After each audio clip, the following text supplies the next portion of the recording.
Prabhupada Jaya, Prabhupada Jaya, Prabhupada.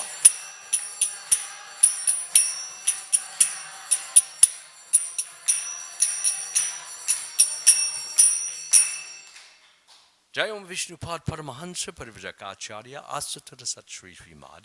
His Divine Grace A.C. Bhaktivedanta Swami Srila Prabhupada Ki. ISKCON founder Acharya Srila Prabhupada Ki Jai. All glories to the assembled devotees. All glories to the assembled devotees.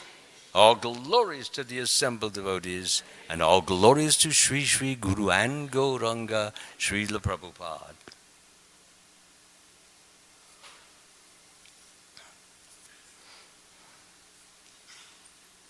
Before I begin, I just want to express my appreciation and thanks to Srila Prabhupada, my spiritual master, by whose grace I'm sitting here tonight, by whose grace whatever I learned, whatever I expressed tonight is due to his mercy. So everything really is the result of listening carefully and receiving his love, his affection, and I will try in my humblest best is to share that which I've received with everyone here so that they all will feel that same message that Srila Prabhupada so mercifully gave. Again, I want to mention that the verse tonight is considered in Srila Prabhupada's purports and also by Sri Krishna as the most confidential. As most confidential. That means it's secret. Very few people know it. But one who knows it has a very good chance, a fast chance of becoming a God-realized, self-realized soul so that he or she can transfer himself, herself to another world, the world called the spiritual world, which is filled with transcendental peace and bliss and love and joy. So, on that note, we'll begin. Om Namo Bhagavate Vasudevaya. Om Namo Bhagavate Vasudevaya. Om Namo Bhagavate Vasudevaya.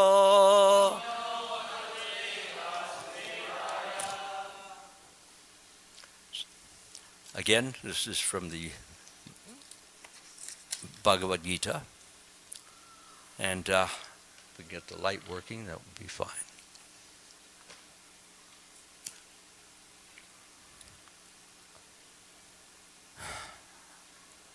So we'll start the Sanskrit. By the way, this is a very well-known Sanskrit verse. Many of you may know it. And if you do, after I say it, anyone who would like to chant it alone, and then we'll join you on the second time. So this verse begins, this is number 65 in the 18th chapter. Manmana bhava madbhakto madhyajimam namaskuru mamme vashyasi satyam te patijane priyosi me. Manmana bhava madbhakto madhyajimam namaskuru mamme vashyasi satyam te patijane priyosi me. Manmana bhava madbhakto madhyajimam namaskuru mamme vasyasi satyam te patijane priyosi me. Anyone, any triers? Raise your hand, I'll call you. All right, this gentleman here. Go ahead. No, this gentleman here. Go ahead. Manmana bhava madbhakto madhyajimam namaskuru mamme vasi satyam te Patijane Priyo Sade. Okay, gentlemen, way in the back near the wall. Manmana Bhava Madbhakto. Andhyajinam Namaskuru. Mame Vaisyasi Satyam Te. Anyone else here? I saw a hand. Yeah, go ahead, sir. Manmana Bhava Madbhakto. Manjimam Namaskuru. Mame Vaisyasi Satyam Te. Patijanai Priyosme. Anyone else? No? Thought I saw more hands. But okay, we'll go right to the translation now. Krishna says to Arjuna, they are on a battlefield for those who are unfamiliar with this text, and it's at the beginning when the battle is supposed to get started. Battle is supposed to get started, but Arjuna, because there are so many friends on the opposite side, on the adverse side, he gets a little bit timid, and he becomes a little bit fearful, and he hesitates in regard to fighting a battle. Now that's very odd for him, very unusual, because he's considered one of the greatest warriors in the world, one of, not the greatest warrior, and therefore what has happened is that he has come to identify himself with his body, which is not normal for him. Remember, he's a personal friend of Krishna.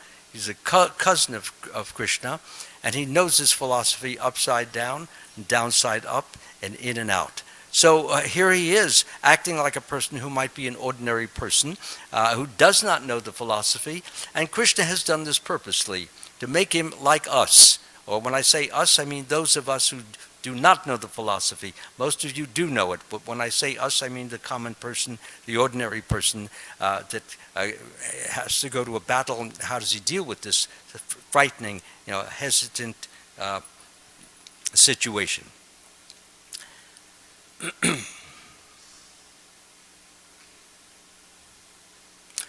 Yeah, so the important point is that how will Arjuna come from the position of weakness to a position of strength? As Arjuna says at the beginning, now I am confused about my duty and have lost all composure due to miserly weakness. In this condition, I'm asking you to tell me for certain what is best for me. Now I am your disciple and a soul surrendered unto you. So that's the way you get knowledge from a person who's very advanced. Of course, Krishna is the most advanced because he is the Supreme Lord. And although Arjuna knows this, his general relationship is one of friendship. So, but now he's taking a position of like a student. Friendship is equal, but student means lower. So that's why he's saying over here,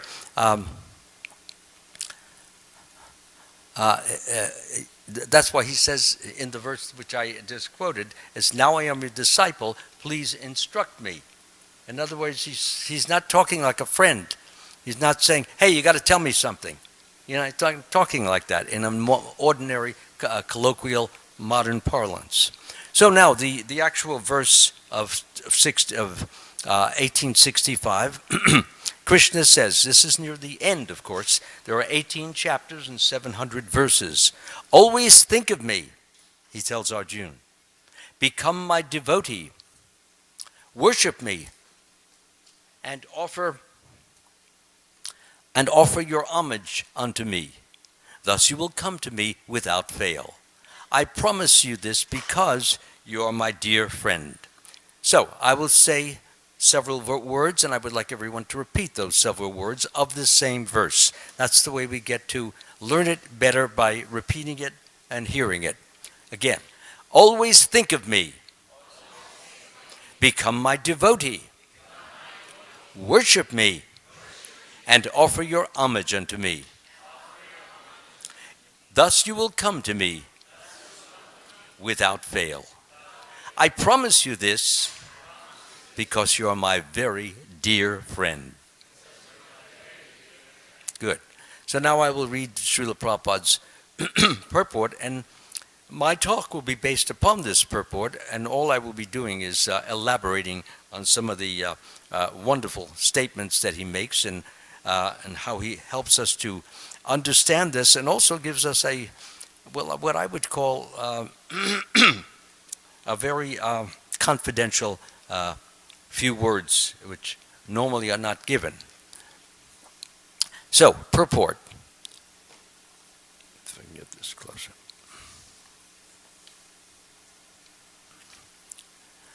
The most confidential part of knowledge is that one should become a pure devotee of Krishna and always think of him and act for him.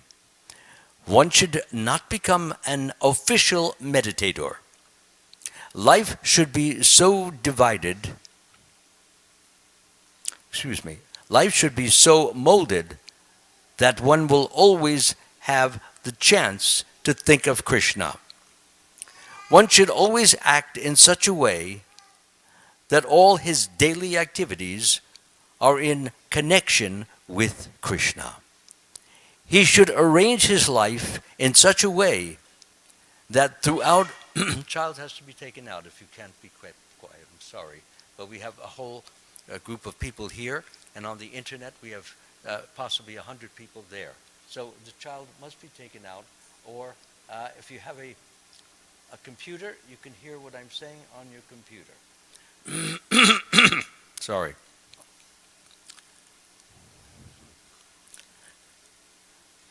And the Lord's promise is that anyone who is in such pure Krishna consciousness will certainly return to the abode of Krishna, where he will be engaged in the association of Krishna face to face. This most confidential part of knowledge is spoken to Arjuna because he is the dear friend of Krishna. Everybody doesn't get this kind of knowledge, but because Krishna has a special feeling for him, an affectionate feeling. They do so many things together, and therefore he wants to give him the very best, the very most that he can. Everyone who follows the path of Arjuna can become a dear friend to Krishna and obtain the same perfection as Arjuna. I'm going to read that again. Everyone who follows the path of Arjuna can become a dear friend to Krishna and obtain the same perfection as Arjuna. These words stress that one should concentrate his mind upon Krishna, the very form with two hands carrying a flute, the bluish boy with a beautiful face and peacock feather in his hair. There are descriptions of Krishna found in the Brahma Samhita. How many of us are familiar with Brahma Samhita? Oh, good. I'm very glad to see that. So then you know what being spoken about. There are descriptions of Krishna found in the Brahma Samhita and other literatures, especially in the Srimad Bhagavatam and the Krishna book. One should fix his mind on this original form of Godhead, Krishna. One should not even divert his attention to other forms of the Lord. The Lord has multi-forms as Vishnu, Narayan, Rama, Varaha, etc.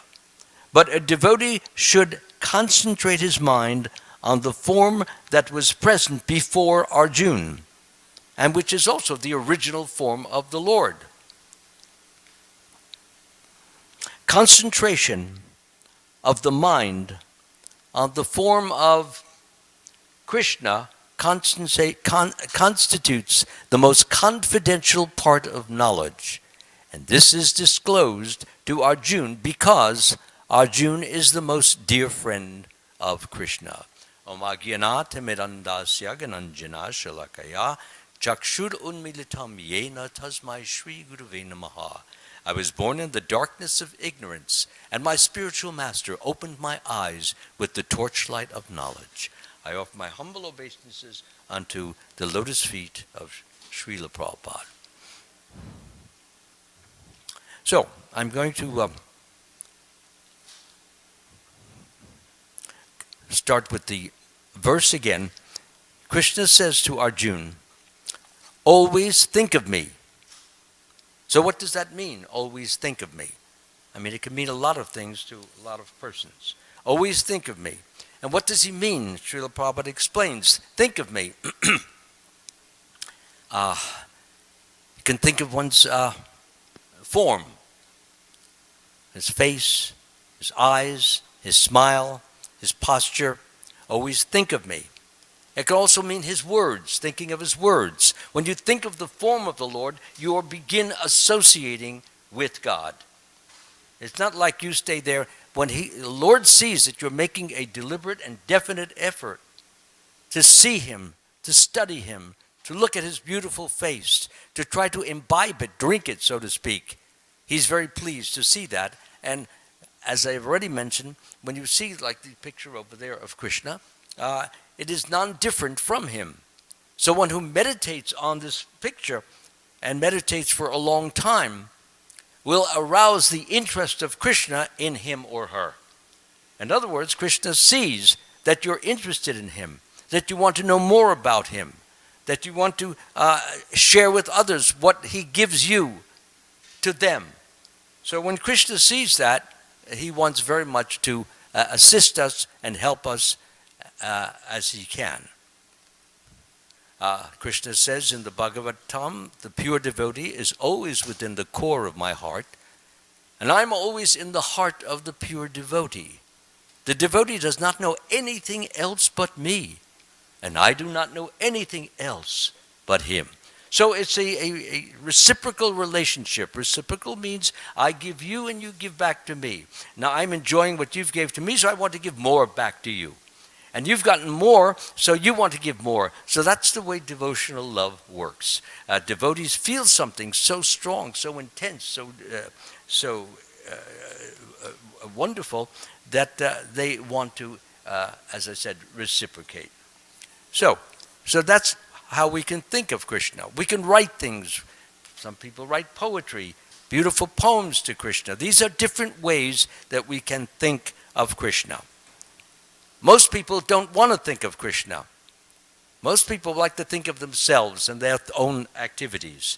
But that has to be overcome because Krishna is the Supreme Personality of Godhead. What does that mean? It means he is omnipotent, all-powerful. He's omniscient. He's all-knowing. He's everywhere present throughout the world. And he's all-loving. So those four qualities that I mentioned, when we focus upon Krishna, we draw to ourselves those qualities. And those qualities, and there are many more, begin to act in our life as a result of this closeness, this nearness, this contact that we are establishing. So, as it's mentioned, always think of me. Now, another way that we can think of Krishna is, for example, let me just backtrack a few seconds. To want to think of Krishna, it means that very often we're in the workplace, or we're in the home place, or we're with our relatives or friends, or where, and it may not be conducive, the atmosphere, for thinking about Krishna. Consequently, a person may disregard or ignore or look elsewhere and not want to think about Krishna. But Krishna is saying, always think about me. He says that's his words. Always think of me. Always means if we become a very advanced devotee, you will think of him in the workplace, in the home place, out on the street, riding a bus, driving in your car, and if you don't, you'll make some effort, find some way that you'll be able to think of Krishna. Because as I already said, that Krishna is so filled with potency, and I already told someone, he's omniscient, he's omnipresent, omniscient, omnipotent, and omnipresent, and all-loving. So he also has many, many wonderful other qualities which we would want to be associated with. He's first of all, he owns everything. He owns the world. He can access anything he wishes to. And what Krishna wants us to do is to learn how to depend upon him. Not that we should depend upon him to do our work, but depend upon him so that we can do our work well. Because sometimes we don't do it well, and sometimes that's because we're not concentrated, or we're not focused, or we don't think it's important, or so.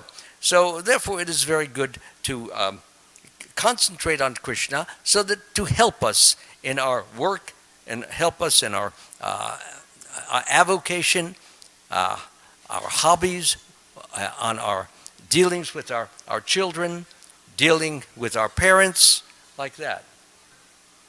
Yeah, so we have to have the children out. We can't have all this running around, okay? This is a temple. It's not a playground. Thank you. Yeah, go upstairs and sit down, please. Thank you. Or go to your mother. You have to be accompanied by your parent. They have a sign all around the building. So I'm just trying to make it so that everyone will get the message clear and firm so that you can use it and apply it in your life. Because children, they're very beautiful, they're very wonderful. Nobody should think I'm an abuser. But I have to sound a little bit serious, otherwise they won't take me. Even sounding serious, they're still making noise. So I'll do the best I can to overcome these hurdles. Let me just say this. This is not some original jest. When Srila Prabhupada would see a child and all you had to hear is just a out. That's the way it would go. No, because you all came here. You spent time driving your car or walking or whatever you're doing. So we want to make the best. Okay. Okay, so as I mentioned, Krishna says, always think of me. Now, here's another way I'd like to introduce. I've been doing it for many, many years, and it's proved to be very, very effective. For example, I used to take a pen, okay, and I would take the pen and I would draw the letter K on my wrist. Why on my wrist? Because I have a watch on my wrist. And whenever I would look at my watch, and I am you might say, a clock watcher, not because I don't want to work, but because I know I only have so many days or hours or minutes left in my life. I'm only in my upper 80s. So therefore, I write with a pen the letter K. So that went on for about 18, 19 years. And then I passed a tattoo place just down the block, about 4 blocks away. And what am I doing this for? I wanted to let him do it. And I don't have to do it anymore. I could just see it, which is what I did. There's a whole humorous story about this, which most of you probably already heard, and I would prefer not to go into it. But suffice it to say that when I wrote the letter K, it was a tattoo, and it stayed there, and it never came off. And every time I look at my watch, I see Krishna. Now, even if I think of, once I see, I'll think of it for about 3 to 5 minutes, and then I'm on to something else, which I have to think about. But when I look at the clock again, I get back to Krishna. So it's a very easy way and convenient way to think about Krishna. Now it depends on how much time that you actually have to think about Krishna. The most important thing, as Krishna himself says, always think of me. Okay? So therefore, the more you think of Krishna, the more he will favor you with his blessings. The more he will favor you with his affection. The more he will favor you with his kindnesses. And that it will be very important, because when a person is on the devotional path, it is very important to receive the blessings not only of Krishna but also of devotees who are very solidly established in Krishna consciousness. And when you get their blessings, when they pray to Krishna for you, and Krishna loves the fact that they are doing so much devotional service. And because they are, he wants to reciprocate with them, as well as reciprocate with you. So that when you get these blessings, you will feel different. You may feel peaceful. You may feel joyful. You may feel strong. Where is the child? Yeah, you have to take the child out, please. I'm sorry. No extraneous noises when these classes go on. So where is the child? Upstairs, please come down and take the child out. Because I'm not going to speak unless that child disappears. It's a distraction to me and a distraction to everyone sitting here. So please be selfless and don't be helpless, and please bring the child out. I'm trying. Already I've wasted 3 or 4 minutes just explaining this. So coming back again, thinking. So that is a very useful, a very advantageous way of thinking of the Lord. Because when every time you see the letter K, then you will think Krishna. Why do I think of Krishna? Well, I've already said that he's the most auspicious, the most favorable, the most powerful, the most loving. And when you think of him, he thinks of you. When he thinks of you, he gives blessings to you in the form of, I said, it could be peacefulness, joyfulness, and happiness. It can be ability. So many different things come to you that would ordinarily not, because he's in the heart. So we are the soul, and we live in the heart. That's our real identity. The body, the mind, the intelligence, these are instruments that the soul, which is in the heart, which is our reality, which is our truth, which whom we are, uses these in order to become, ideally, Krishna conscious, or to get through our daily work, which we have, or to do different things like cooking or cleaning or whatever we want to accomplish. So the important point is that Krishna is in the heart, and right next to the heart is the super soul, or known as, that is Krishna. Super soul and Krishna, the same. But the soul is who we really are. And therefore, when the soul is appealing to God, is crying out to the Lord, is begging for the Lord, or just repeating the name of the Lord, as I've just mentioned, Krishna, Krishna, Krishna, help me. I need your grace. I need your guidance. I need your direction. I'm ailing in my health. Can you please help me? My strength is waning. And so many different things that we feel we may have a need for.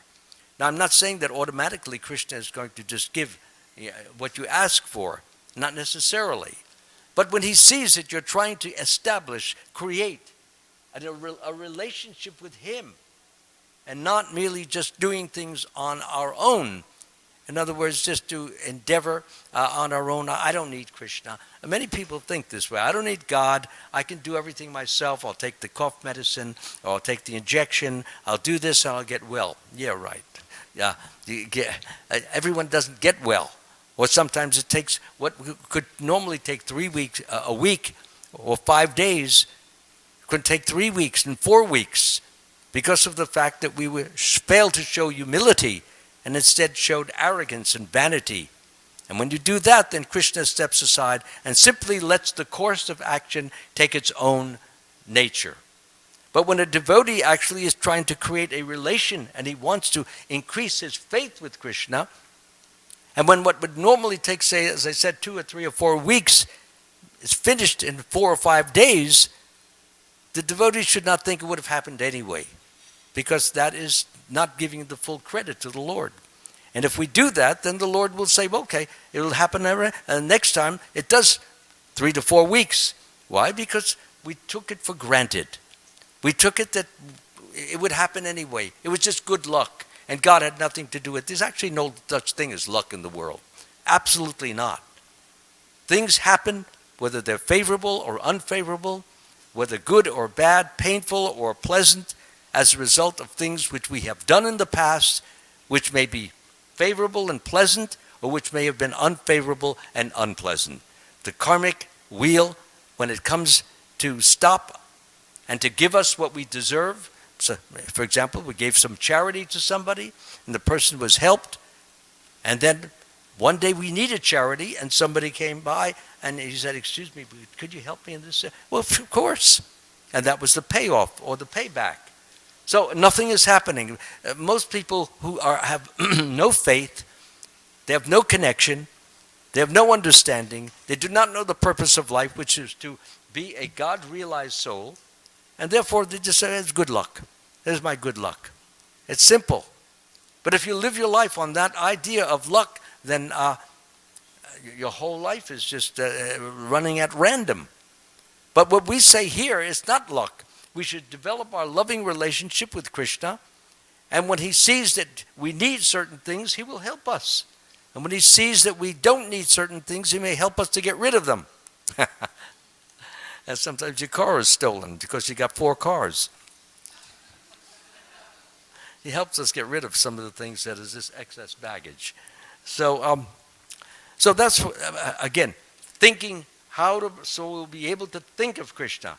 You can write it on your wrist, or you can write it on something else, but do think of Krishna. He says, always think of me.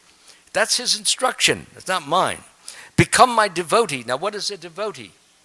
A devotee is a person who's devoted, in this case, to someone, and in this case, it's Krishna. To be devoted to Krishna means we want to do something nice for him. For example, we have cooks here, and they want to cook the nicest food, which is then put on the altar and offered to Krishna. So that's devotee. Devotee means one who wants to give pleasure to the Supreme Lord. He's devoted to the idea of bringing pleasure, increasing the happiness. Krishna, I want to make it very clear, Krishna is always blissful. He doesn't need us for that. But what he does like is interrelationships in which his bliss is intensified, it's increased, it's lifted. That's why he had this gopas and gopis in Vrindavan when he lived there. And he loved being with them because they increased his joyfulness. And in increasing his joyfulness, he increased their joyfulness because he felt something. And he's not just a taker. Krishna is a big giver. And so he gave to them. And so they were always blissful and joyful and happy. And so that is the nature of Krishna. So getting back again, he says, become my devotee. Now, devotee is not a one-day affair or a one-week affair. It's an ongoing affair, ideally, to the rest of one's life. Why to the rest of one's life? Because the more we devote our life, our love, our interest, our concern, our money, our wealth to Krishna's activities, like some of the people I see, they sponsor the whole feast that we'll be eating in a few minutes. Why do they do that? Because they get pleasure knowing that Krishna is glad to see that they're parting with some of their money for the benefit of others who will then get Krishna Prasad. And that Krishna Prasad will make them, if it's at the beginning, they'll start them on their spiritual path. And if they've been here coming for a while, they'll be increasing their interest, be increasing their concern, be increasing their attachment to Krishna. Because let's face it, we have so many external material attachments. How do you get free of them? The way we can get free of them is that develop new attachments, spiritual attachments, which become so overwhelming that they take us away from some of the bad attachments. A person may smoke cigarettes or may be taking some drugs, or a person may have some other bad habits and is having difficulty. So when you take this prasadam, what it does, it inclines you. It makes you feel an inclination. Go outside and tell the kids to move, please.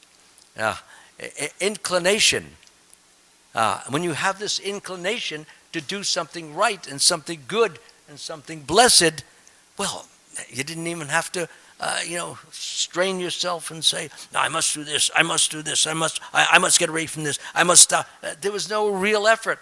It just came spontaneously from the Supreme Lord, and therefore it became easy. So that's the whole purpose, and that's the whole pleasure of blessings that we get from the Lord. So he says, become my devotee. That means we chant his name regularly. For example, the devotees here who are full-time devotees, and everyone doesn't have to do this, but they get up very early in the morning and they offer some prayers. They come to the temple.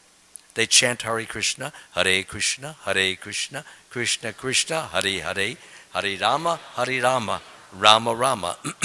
Anytime you get a chance to chant that holy name, you're associating with Krishna. Krishna and his name are non-different. So when you even you just say the name Krishna, you're connecting with Krishna. And you say, well, I don't see that, I don't feel that, so it doesn't matter. So many things are going on in your body, and if I tell you they're going on, you say, no, I don't think it because I don't feel it, I don't see it. But then we put it under a different kind of a scope. You know, there are different types of x-rays and so forth. And I say, well, you see this, it's going on. So how can you say that it's not going on because you are not aware of it?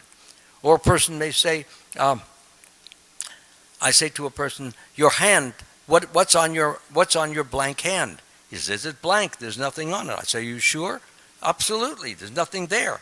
So then you put the hand under a microscope and you see the thousands of little microbes running all around the place. So what we see is not always what exists. And a devotee knows that God makes himself more and more visible to the extent that the devotee is becoming truly an advanced devotee, one who's focuses his attention, one who focuses his interest, one who strives to be a servant of the Lord. Actually, the constitutional position of the living entity is to be an eternal servant of Krishna. Yeah, to be a servant. That's what we're supposed to do. Although nowadays many people think, oh, servant? I don't want to be a servant. That's a low class. But when you do it for Krishna, and you do everything for Krishna, and you do it with love for Krishna, it's a whole different ballgame. Krishna says, whatever you do, whatever you eat, whatever you offer, whatever you give away, do it for me. That way you'll be freed from the bondage to work and its auspicious and inauspicious results. With your mind fixed on me in this principle of renunciation, giving out, giving to whom? Giving to whom? Come on. Yes, giving to Krishna. The more you give to him, the more he wants to give back to you. So that's the way, but one should not just be expecting or demanding or hoping, hey, now you have to give me back, Krishna. Hey, well, I gave $100 to the temple. You didn't give me anything back. I was expecting a $200 job, but I never got it. What happened to the payback? No, that's not the way you give. You give it because Krishna deserves it. He's feeding you. He's clothing you. He's sheltering you. He gives you good health. He gives you strength. He gives you guidance. He gives you these wonderful books. Wonderful books. He gives you all these things that I mentioned. He doesn't have to. There are so many people today who are not eating today, who will not have a shelter today. They'll sleep out in the street. And if you go down to Sprouts on the side street, you'll see a bunch of tents all over the place there. Everybody may not be so fortunate, but your fortune comes from the mercy of Krishna. Another person's ill fortune or misfortune comes because he has done something in the past to unfortunately deserve it in the present. He didn't repent for the wrong that he did. He didn't say, I'm sorry. He didn't say, I will never do that again. He just took it, well, so what if the person got hurt? Who cares? You know, I didn't kill him. You know, I didn't kill him. As if that's the criterion. You have to kill him in order to really feel bad about it. Not at all. You can call a person that ugly name. You can make a person feel so big. If we do those kind of things, the result is that we will have to pay the price. And the price is very painful. Car accidents, they're not accidents. They're all being given by God as a result of things we did, and we did not feel sorry for what we did. We didn't repent for what we did. We didn't do what you call some austerities, or penances for what we did. And therefore, Krishna says, well, he never felt any pity at all. So I have to give him some pain so he'll know it better and he won't do that again. You see, that's the whole idea. So Krishna teaches us my greatest guru has been my pains. He's in competition with Srila Prabhupada. Really. I'm not joking. It's a fact. Every time I got some serious pains, things that I knew I should be doing but I wasn't doing, I was putting it off. And then finally I realized, well, this Krishna's trying to help me to accomplish what I want.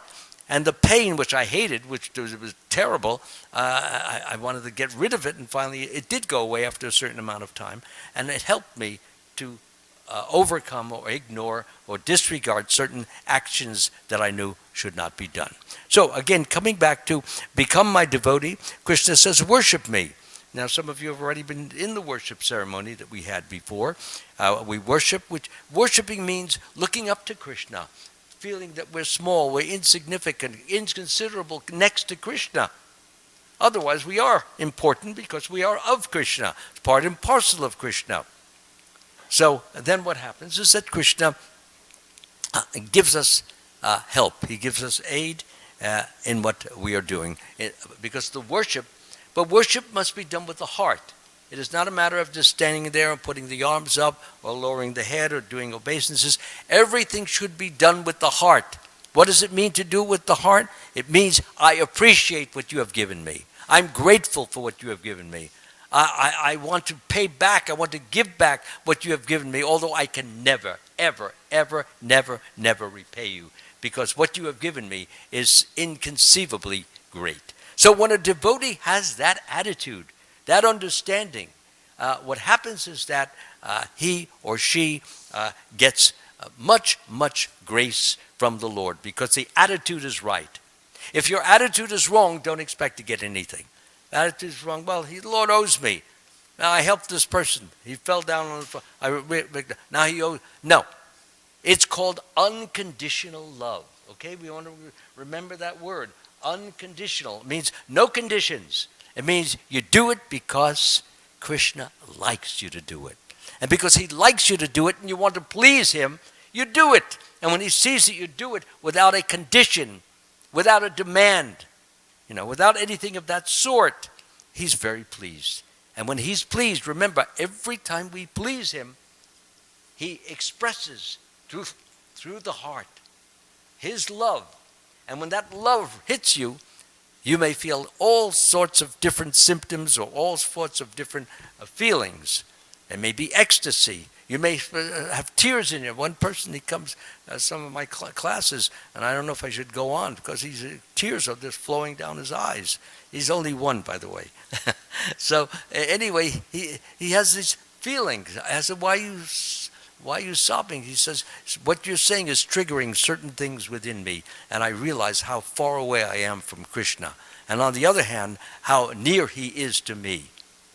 So he says, I have not done enough to express my affection to him. So let's just give an example. Or we may tremble, or we may start dancing, and like a lot of the devotees, you see, they're jumping and dancing and running all over the place because they're feeling such ecstasy, such joy, such happiness. Many of them are. A few of them are putting on a show. So I'm sorry to say that. There's a lot of prima donna all over the place, but a lot is real and true and good. Anyway, I don't mind the prima donnas because if they keep doing it, it may become serious. It may become true. Anything is possible. So therefore, this is how we worship the Lord. Feel small, feel insignificant, feel lowly. It's not your next door neighbor you're worshiping. You worship Krishna, the Supreme Personality of Godhead, who can give you everything you need and then some. So it's actually good to worship someone like the Lord. And he says, and offer your homage unto me. Now, homage, I was just touching on that a few moments ago. Homage means when you feel so small and you realize Krishna is so great. Sometimes people ask me, how can I feel humble? How do you get humble? I look in the mirror, not me, but and I look handsome or I look beautiful. I have beautiful clothes. I make good money, a lot of money, and how can I feel? I'm above so many people. No, you're not above Krishna. He gave it to you, and he can make you broke tomorrow. And I can't tell you how many people went broke in one day. If you go back to the 1929 stock market crashes, people who had millions of dollars in just one day, they lost it all and then began taking swan dives off 50-foot buildings, and there wasn't any water down there either. So the point is this, is that everything we get as a blessing from Krishna. And we should know that, we should show that, we should be thankful for that. I myself, I try very often, first thing when I say in the morning, thank you for another day to serve you, another day to try and love you, another day to do something for somebody else who may need what you've given me to give them. And so that's a wonderful relationship, you see. And Krishna is happy to do that. He's not telling me you have to do this. You do it out of spontaneous affection, okay? So that's the offer our homage. When you're humble, you see, when a person says to you, he says something insulting. He says, I don't like your dress, or I don't like the way your hair is. So a person who's very arrogant and very vain, he'll bite back. What's wrong with it? You think yours is better? You talk like that. Some people get into arguments. Not only that, they even pull out revolvers and guns. But you read the news. So he said, what's wrong with it? It just looks funny. What do you mean funny? Well, take a look in the mirror. Yeah, I have. There's nothing wrong, nothing funny. Gets into a stupid argument over what is hair or like that. But a person who is humble will not respond that way. A person who's humble will respond in this way. Hold your breath. So when the person says, you got funny looking hair, the way you comb it in this way. He says, well, I'm really happy that you said that, because everybody's been praising me, but now you're saying that it looks bad. Good, thank you. I needed to hear that. I feel a little bit smaller than I normally do, and therefore I feel much more uplifted, much more peaceful, and not worrying about what people think about me. Okay? So that's the way, when you're very humble, you're down on the ground. This is in the Shikshastika of Lord Chaitanya Mahaprabhu. One should chant the holy name of the Lord in a humble state of mind, thinking oneself lower than the straw on the street. One should be more tolerant than a tree, devoid of all sense of false prestige, and should be ready to offer all respects to others. In such a state of mind, one can chant the holy name constantly. Why constantly? Because you're so blissful when you're so humble that what's the harm? You just want to keep chanting because you're getting more and more blissful, more and more happy. And let's face it, it's nice to feel happy. Nobody likes to feel depressed, gloomy, despairing, like that. So these are the ways, thinking of Krishna, becoming the devotee of Krishna, worshiping Krishna, and offering your homage to Krishna. So whenever you see the deity, your head should go down, or at least in your heart, one should say, thank you for allowing me to come here to look at you. Krishna is none different from the forms that you see there. It may look like marble, but his presence is manifesting and is blessing everyone here. And I thank you all for coming as a result. So therefore, homage, humility, these types of feelings, when we develop them, we are less offended, disturbed, shaken, rattled, because somebody says something about our car, about our hairdo, about our home, about our child, and you remain peaceful. And therefore, when you're peaceful, there's no arguments. When there's no arguments, you can go on and do constructive, helpful, useful, valuable activities. When there's arguments, it doesn't end. You go home and you're still going in your mind what you should have said, but you didn't say. But you'll tell them tomorrow when you call them up. No, we don't want to do that. So in spiritual life, we don't want to argue unnecessarily, worthlessly, uselessly. Use the energy to get back home, back to Godhead, and live a life which is truly fulfilling and happy and completely satisfying. So as the verse says over here, if you do those things which I've been mentioning thus far, Krishna says, he says, I promise you this. What is he promising? What is What is he promising? He says, worship me and offer your homage unto me. Thus you will come to me. You go back to the spiritual world. Spiritual world means the eternal world. So the eternal world, people are not arguing. People are not putting each other down. People are not trying to be superior to others. It's a world in which we spend our days and nights in love, service to the Lord. And in doing that, it just gets better and better and better. Thank you very much. Hare Krishna. Are there any questions that I may have aroused? No questions? Yes, Prabhu. If you have a good loud voice, you can just stay where you are. But if you don't, you might want to come up a little closer. Don't mean to move you, because sometimes you got a microphone over there, maybe? Yeah. No. Okay. Huh? What's that? Okay. You can ask your question, please.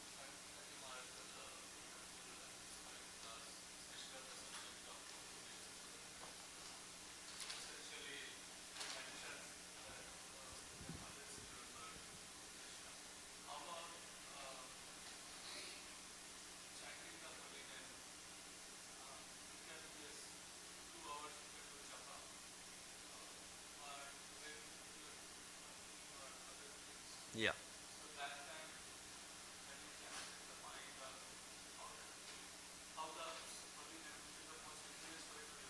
Yeah.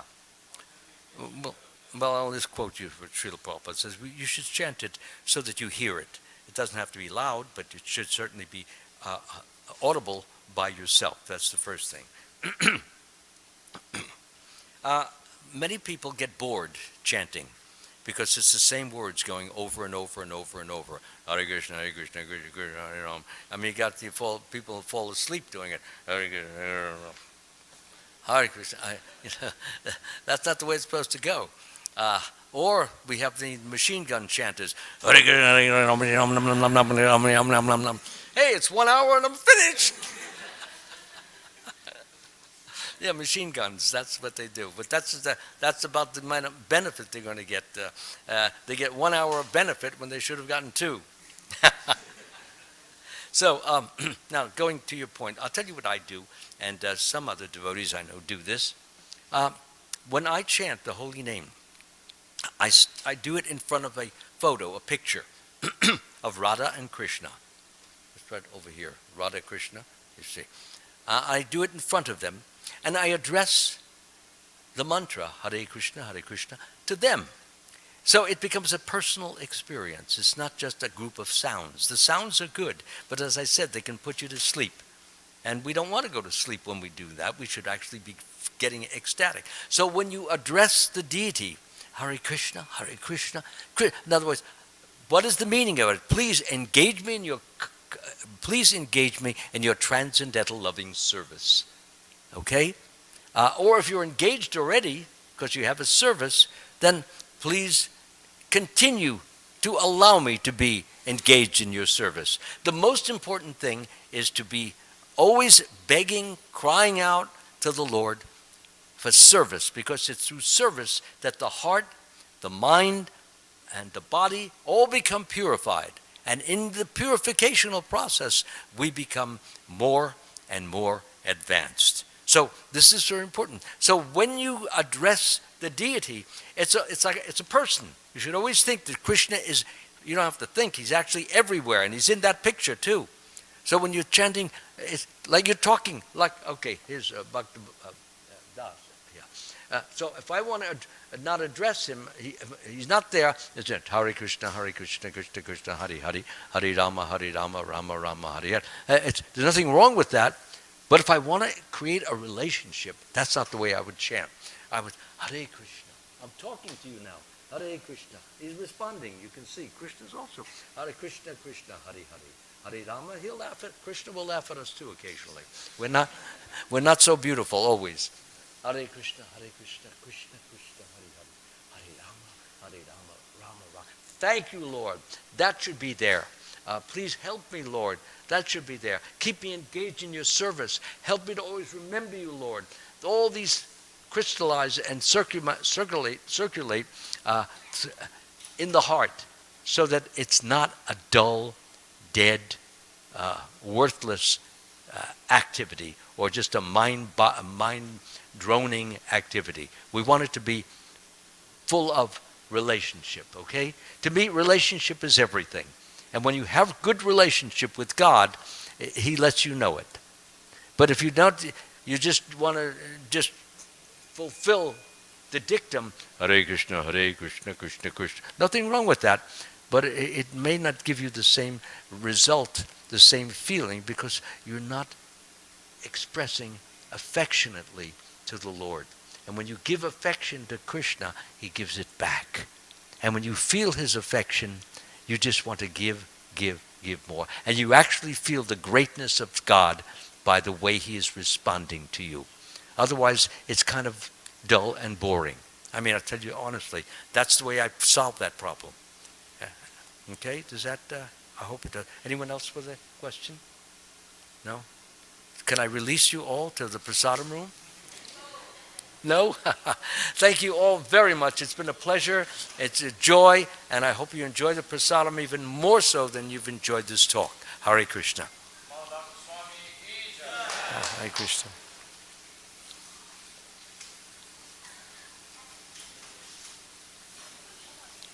Are these yours? Are these yours? Oh, wonderful. Great. It's the best part of my whole day.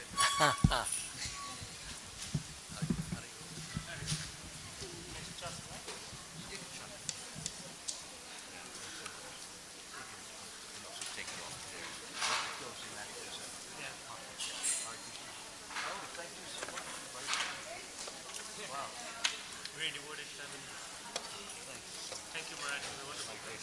Thank you for coming and bearing me. No, Maharaj, it was very nice.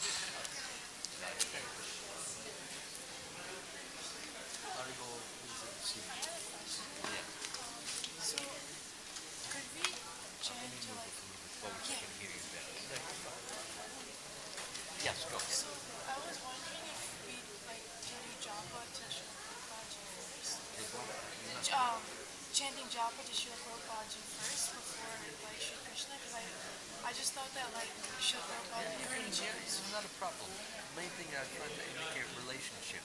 When you have a good relationship with Srila Prabhupada, that's good because he's in one sense not different from Krishna, in another sense different. He doesn't have the power of Krishna, but he has the purity.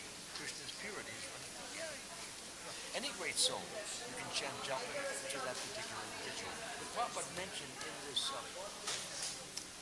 this purport at the very end of it, he said you should primarily spend most of your time focused on Krishna. Were you here when I read that? Yes, I was here. Okay, good. Well, so that's but there's no harm at all in showing your worship or your affection or your devotion to great souls. Yeah. I also have another question. Yeah. Okay.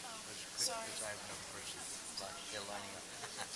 Yeah. So, not many people are really focusing on the fact that to open up goshalas in India. So, and I had a question why is it why are there so many temples being open?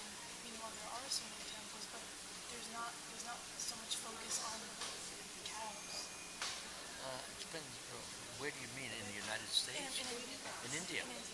We have a big Goshala in our Vrindavan. It's huge. I just feel like a little Have you been there? I've been. The Goshala that we have? Yeah, it's very. Yeah, it's big. It's big. In Mayapur, I think we have none of it. But that's a whole thing, just getting people to become vegetarian, and to help them understand that cow is a very valuable individual, and he's very favored and praised by Krishna. And in many of the recipes that he gives at Govardhan Puja, there's at least 6 or 7 with milk. So that's about all I can say because I'm not involved in the politics of opening up Goshalas. Yeah, I mean, we have one up down below in Escondido. Yeah, you been there? I haven't been, but I've heard. Yeah, it's small, but better than nothing.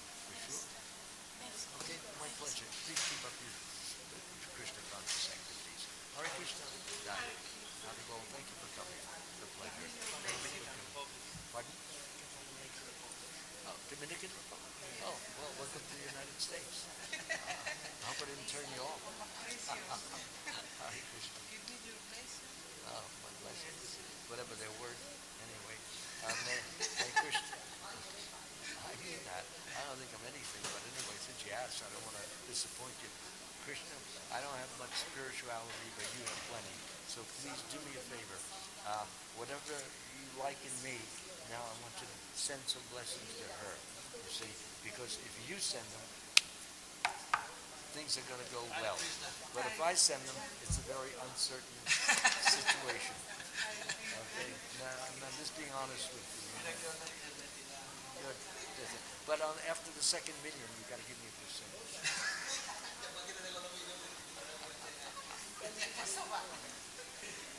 I'll probably be dead by then.